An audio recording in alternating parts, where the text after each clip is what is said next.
Tú fuiste el verbo en el principio, unigénito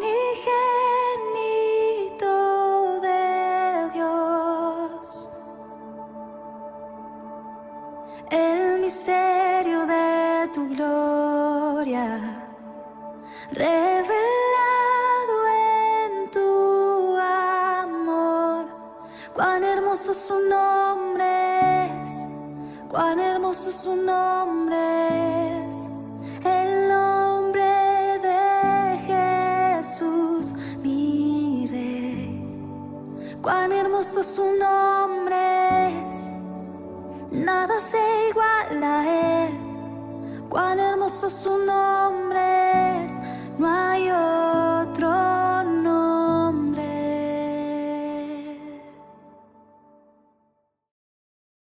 El libro de Juan corresponde hoy el capítulo número 7 y vamos a dar lectura, Juan capítulo 7, y vamos a dar lectura a los versículos 1 al 9. Como son pocos, en esta ocasión los vamos a leer ahora. Juan capítulo 7, versículos 1 al 9. Hagamos lo siguiente para que participen.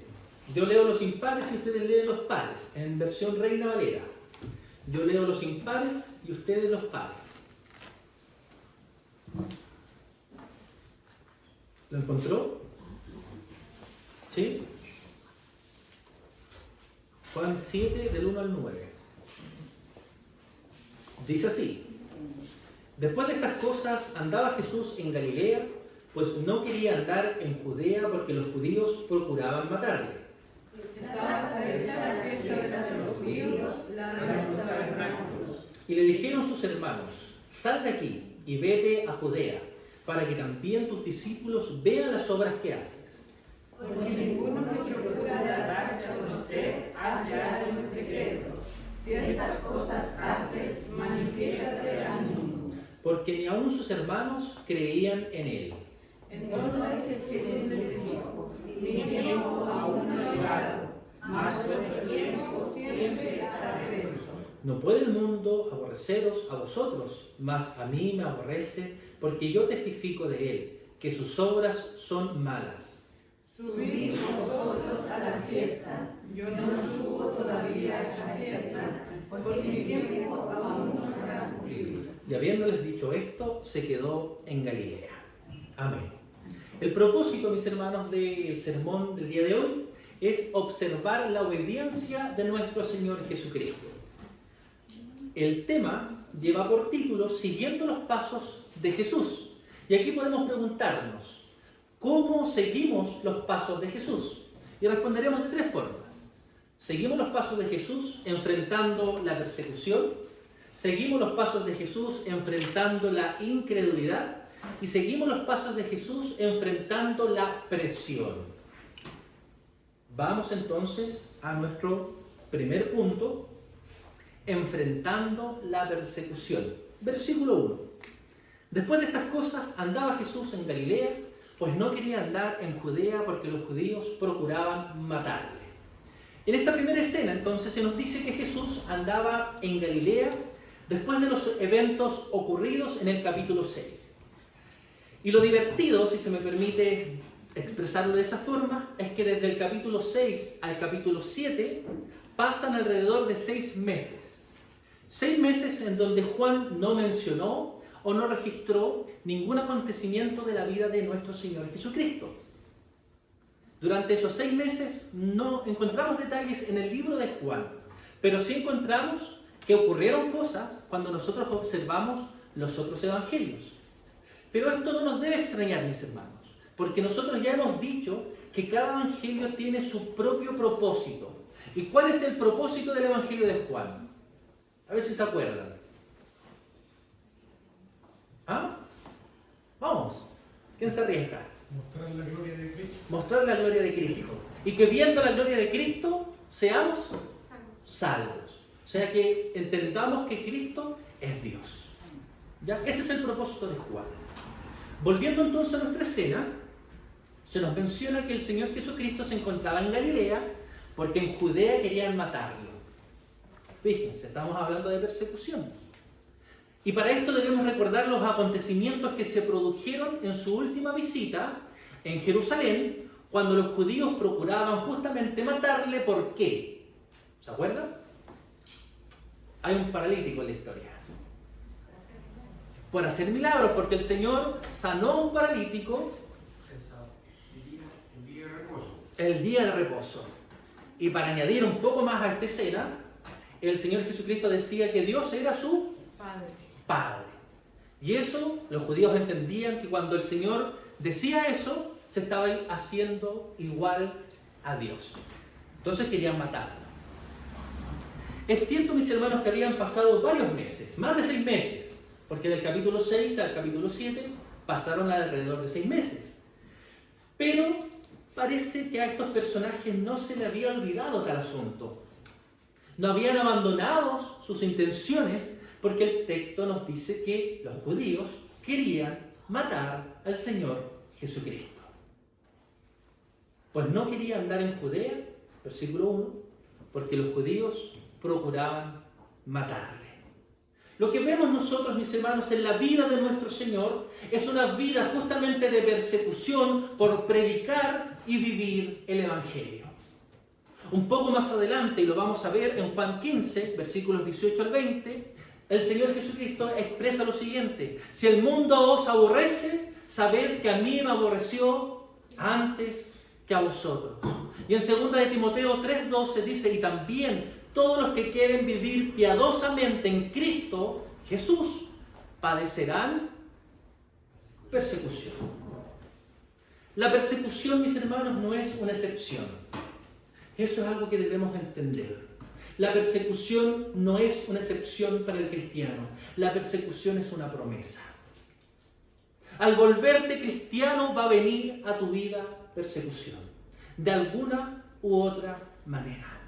Todos aquellos que quieran seguir a Cristo con fidelidad serán perseguidos. Y tienes que entenderlo. Es el llamado que tenemos. El mundo, mis hermanos, odia la luz. Odia la luz porque expone sus pecados, porque expone las tinieblas de sus corazones. Seguir a Cristo implica justamente entrar en conflicto con los valores de este mundo. El mundo te enseña a vengarte, a pensar solamente en ti, a que tú tienes que satisfacer tus propios deseos, los deseos de tu corazón, y luchar y hacer lo imposible para que estos se cumplan.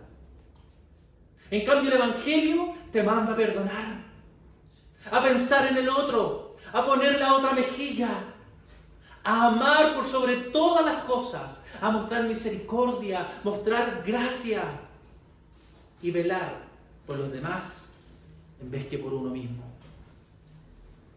La fidelidad al Evangelio provoca rechazo. La fidelidad al Evangelio provoca burla. La fidelidad al Evangelio provoca violencia.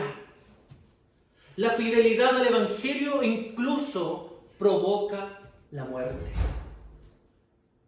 Cada domingo hemos estado orando por iglesias y por países a los cuales son perseguidos por causa de decir que Cristo es Señor y Salvador. Ya han sufrido burlas, han sufrido violencias, y muchos de nuestros hermanos han muerto por causa de su fe. Ahora podemos preguntarnos, bueno, ¿cuáles son los propósitos de Dios entonces en medio de tanta persecución? Dios usa, mis hermanos, usa la persecución para purificar a su iglesia, para que su iglesia lo busque más. El Señor usa la persecución para fortalecer la fe de sus hijos, para que nuestra fe sea robusta, para que dependamos de Él y no de nuestras propias capacidades o de lo que podemos llegar a tener. El Señor usa la persecución para extender el Evangelio. ¿Se acuerdan ustedes lo que pasa en Hechos 8? En Hechos 7 se nos narra de que Saulo está persiguiendo a la iglesia. Y se nos dice que tuvieron que escapar los cristianos. Pero lo que dice Hechos es que mientras los cristianos escapaban, ¿qué estaban haciendo? Predicando el Evangelio. Predicando el Evangelio. Anunciando que en Cristo hay salvación. Anunciando que en Cristo hay gozo y paz en medio de la persecución y de las tribulaciones. La persecución es un escenario donde el poder de Dios se manifiesta en la debilidad del creyente. También podemos preguntarnos cómo responder entonces a esta persecución. Y sin duda no nos va a gustar cómo debemos responder.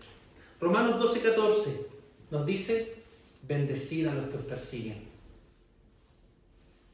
Hechos 5:41 se nos narra de que los apóstoles se alegraban de haber sido tenidos por dignos de sufrir por Cristo azotes y persecución. Mateo 10:28 nos dice: no teman a los que matan el cuerpo, confía en el Señor.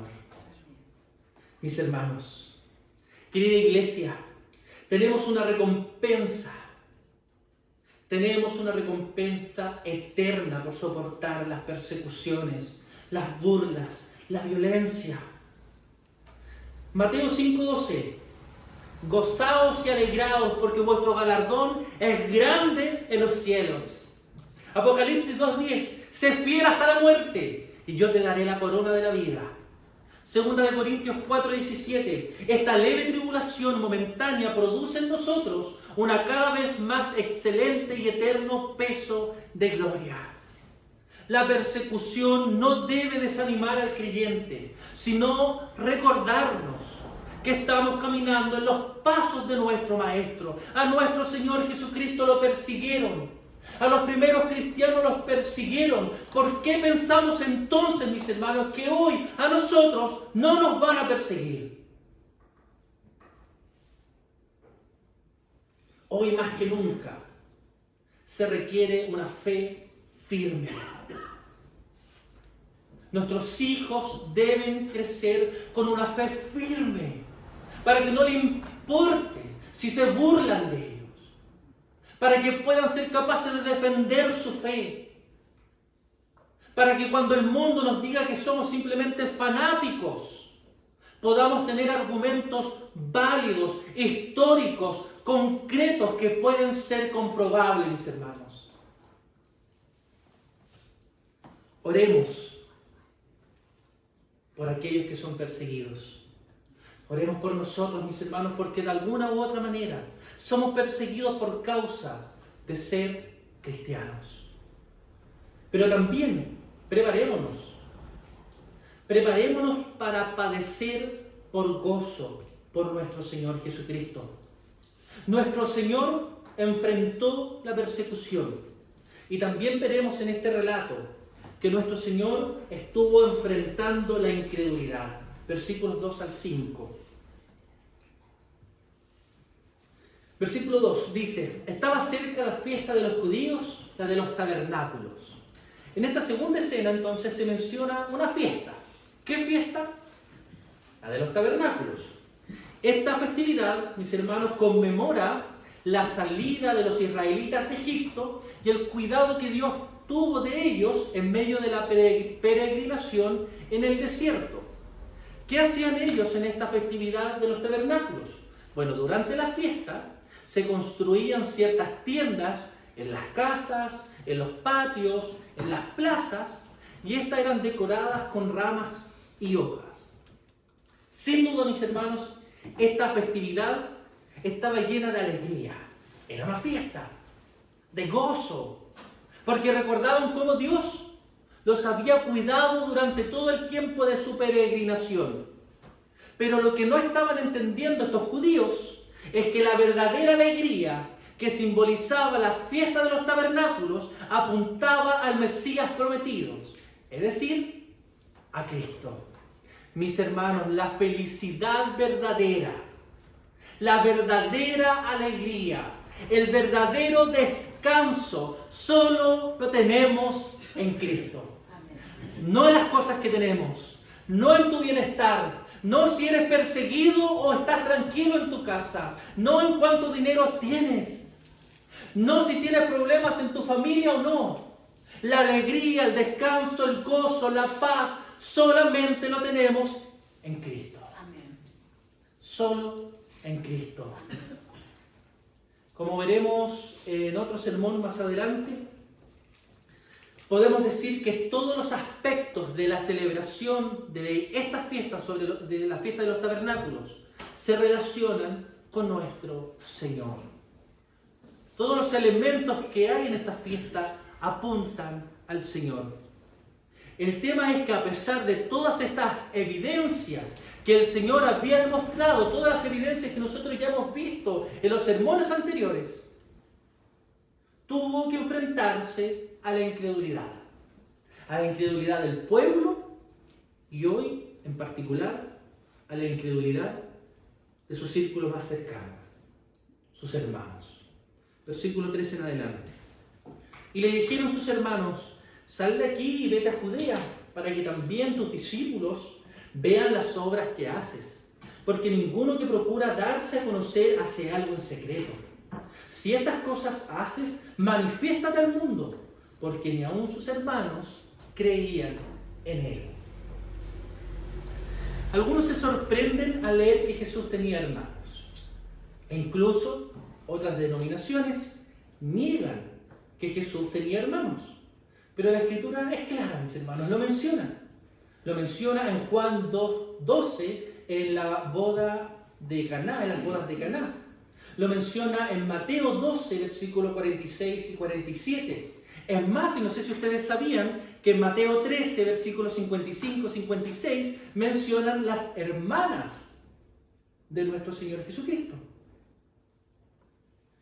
Hoy no vamos a detenernos en hacer una defensa si Jesús realmente tenía hermanos o no, porque la Escritura es clara, lo damos por sentado.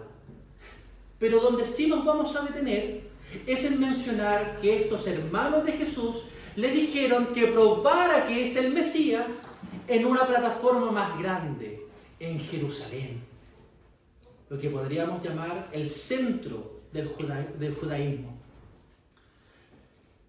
Las personas de Jerusalén, donde querían matar a Jesús, veían con desprecio a los judíos de Galilea. Eran como los pobres de la nación, los despreciados de la nación.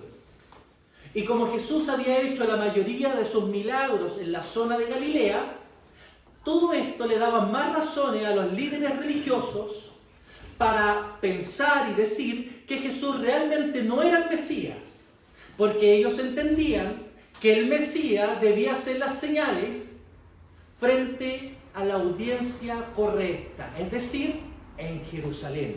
¿Se va entendiendo? ¿Sí? Él hacía sus obras y sus señales en Galilea.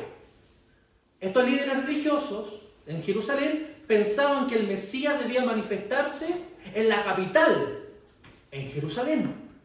Y como Jesús no lo hacía, ellos no reconocían que Jesús era el Mesías. Parafraseando un poco las palabras del hermano de Jesús, sería algo así: no puedes hacerte famoso si te escondes de esta forma. Si tienes poder para hacer cosas tan maravillosas, si según tú eres el Mesías prometido, muéstrate al mundo. Sus hermanos pensaban que su éxito, que el éxito de Jesús, dependía de la actitud del mundo hacia él, del reconocimiento que Jesús pudiera tener. Como si el mundo lo reconociera, realmente tendría importancia y tendría valor. Los hermanos de Jesús creían en el mundo en vez de creerle al Creador del mundo. Resulta triste, mis hermanos, observar el rechazo constante de los hermanos de Jesús. Ellos crecieron con Él, conocían mejor que nadie su carácter único, las grandes obras que había hecho en Galilea, porque estuvieron presentes en las bodas de Caná, pero aún así decidían no creerle. En esta porción de la historia, podemos darnos cuenta que a veces el rechazo más doloroso no viene de los desconocidos, sino de aquellos que llevan nuestra misma sangre.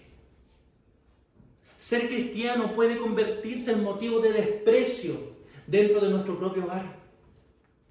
Muchas familias han abandonado a otros miembros de su familia por causa de creer que Jesús es Señor y Salvador. Si nosotros investigamos un poco más los países por los cuales hemos orado, mis hermanos, muchos de ellos han sido echados de sus hogares por causa de decir que Jesús es Señor y Salvador. Sus propios padres, sus propias madres los han despreciado por causa de su fe. Pero nuestro Señor nos advirtió que seguirle traería división, e incluso dentro de nuestra propia casa. Las madres se levantarán contra las hijas en contra de las madres, los hijos en contra de los padres, suegras con las nueras. Bueno, eso es un poco más normal, pero el texto lo dice. Nuestro Señor enfrentó la incredulidad de sus seres más cercanos. Y no sé cuál sea tu experiencia, pero posiblemente las primeras luchas, los primeros conflictos, o los conflictos más grandes que tengas, van a ocurrir dentro de tu propia casa. Con tu cónyuge, con tus hijos, con tu familia. Familia que te puede empezar a abandonar. Familia que te puede empezar a cuestionar, a burlarse de ti por causa de tu fe. Pero debes permanecer fiel, siguiendo los pasos de tu Señor. Nuestro Señor enfrentó la incredulidad de sus seres más cercanos, pero también en nuestro texto veremos que deberá estar enfrentando la presión. Versículos 6 al 9. Entonces Jesús les dijo: mi tiempo aún no ha llegado, mas vuestro tiempo siempre está presto. No puede el mundo aborreceros a vosotros, mas a mí me aborrece, porque yo testifico de él, que sus obras son malas. Subid vosotros a la fiesta. Yo no subo todavía a esa fiesta, porque mi tiempo aún no se ha cumplido. Y habiéndoles dicho esto, se quedó en Galilea. En esta tercera escena, vemos que el Señor contestó a sus incrédulos hermanos, y lo primero que hizo fue señalar que su tiempo para manifestarse como Mesías aún no había llegado. El Señor no estaba dispuesto a caer en la presión que sus hermanos le estaban haciendo. El Señor sabía cuál era su tiempo. Sus hermanos no entendían nada. Ellos le estaban incitando para que fuese a la fiesta y se manifestara al mundo como el supuesto Mesías prometido. Y sin duda estos hermanos pensaban como muchos otros judíos. ¿Y cómo pensaban los otros judíos? Esperaban a un Mesías que se manifestaría victorioso como un general, como un capitán de un ejército, derrotando a todos sus enemigos y colocándolos a ellos como el pináculo del mundo. Sin duda, estos hermanos, estos judíos, tenían un concepto muy equivocado del Mesías. Los hermanos de Jesús no podían entender que Jesús, identificándose anteriormente como el pan de vida, identificándose como Hijo de Dios, sanando y haciendo milagros, actuara con tanta cautela y siguiera el plan de Dios y no lo que ellos esperaban de cómo debía actuar el supuesto Mesías. Hermanos, y en lo personal, cuando estaba preparando este sermón, me estaban cayendo muy mal los hermanos de Jesús. No sé si a ustedes les pasa lo mismo. ¿Sí o no? ¿Sí? Bueno, hasta que me identifiqué con ellos. ¿Acaso nosotros no hacemos lo mismo con el Señor? No lo cuestionamos una y otra vez. ¿Acaso no creemos que el Señor debería actuar de tal forma con nosotros porque Él es todopoderoso? Y empezamos a cuestionarlo cuando los problemas vienen a nuestra vida, cuando la enfermedad toca la puerta de nuestro hogar, cuando los problemas económicos aparecen, cuando nuestro mundo estable ocurre un temblor. ¿Acaso no cuestionamos al Señor? ¿Acaso no tenemos un concepto de cómo debería Él actuar? ¿De cómo debería ser Dios? Es lo mismo. Estamos actuando igual que estos hermanos.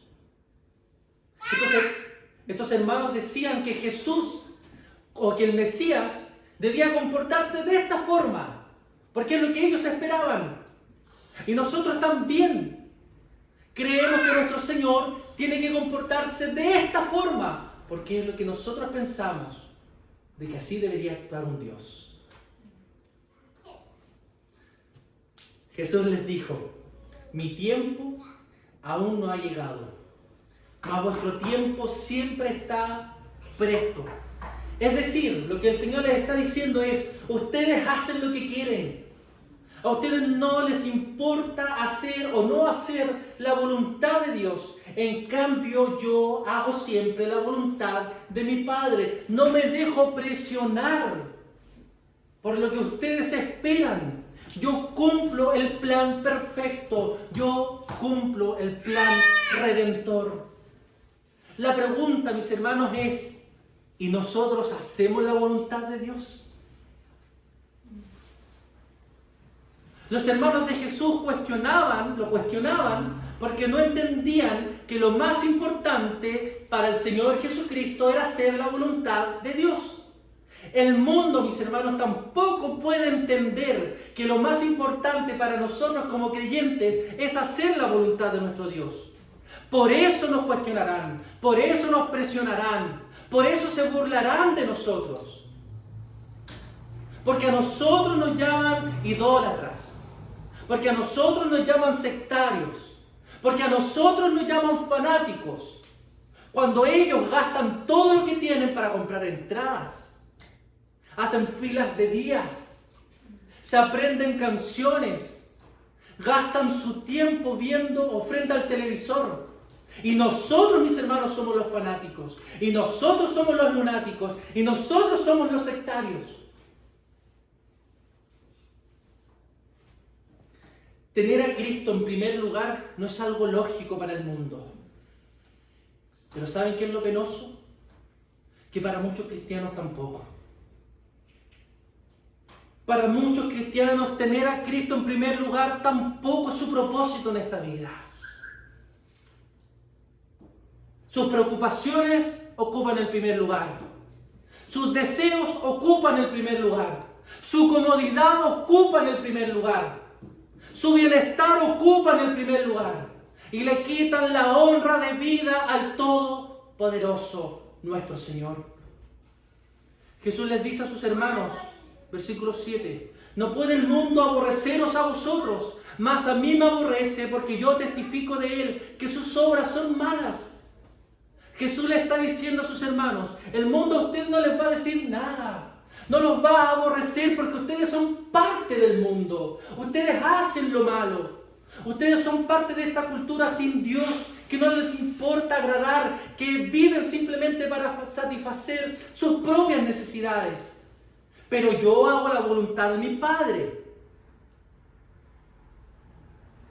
Entonces el mundo me perseguirá, porque yo voy en contra de ellos. Mis hermanos, mientras sigamos la cultura de este mundo, seremos alabados por el mundo.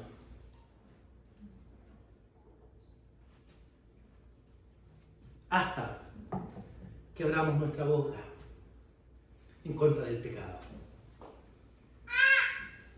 Cuando digamos que sus obras son malas, empezará la persecución. Jesús fue perseguido por revelar el pecado, por llamar al arrepentimiento constante. De esa misma forma, nosotros como sus hijos, como sus seguidores, seremos perseguidos por causa de predicar y vivir el Evangelio.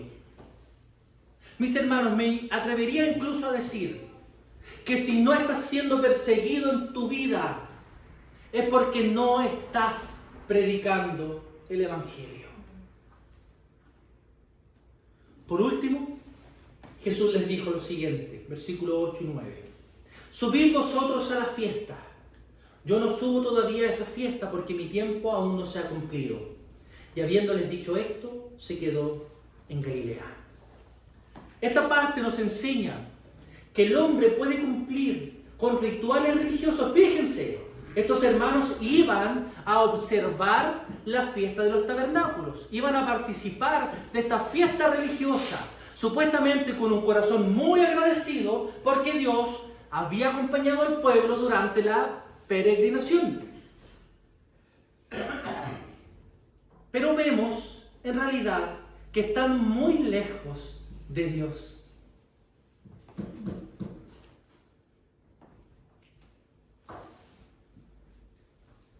En el corazón de estos hermanos no vemos una fe genuina.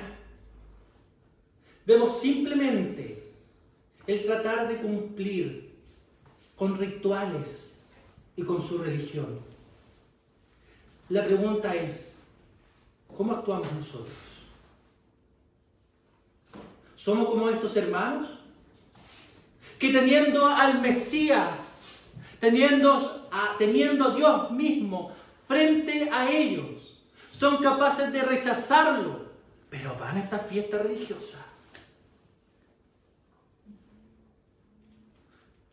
Muchos de nosotros somos llamados cristianos, venimos a la iglesia y practicamos ciertos ritos religiosos.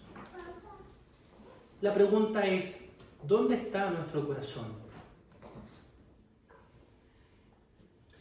El Señor se vio enfrentado a la persecución, pero se mantuvo firme, guardando la voluntad de su Padre. Somos invitados a seguir entonces los pasos de nuestro Señor. Y en esta vida, a estar enfrentando la persecución, estar enfrentando la incredulidad y estar enfrentando la presión que tendremos hasta que Cristo regrese. Por eso, mis hermanos, anhelamos su venida. Por eso queremos que Él venga, para que esta persecución, para que esta incredulidad y para que esta presión ya no estén más. Ya haya gozo, felicidad, alegría y por sobre todas las cosas, su presencia, nuestro Señor Jesucristo. Oremos. Amado Señor, damos infinitas gracias por tu buena voluntad.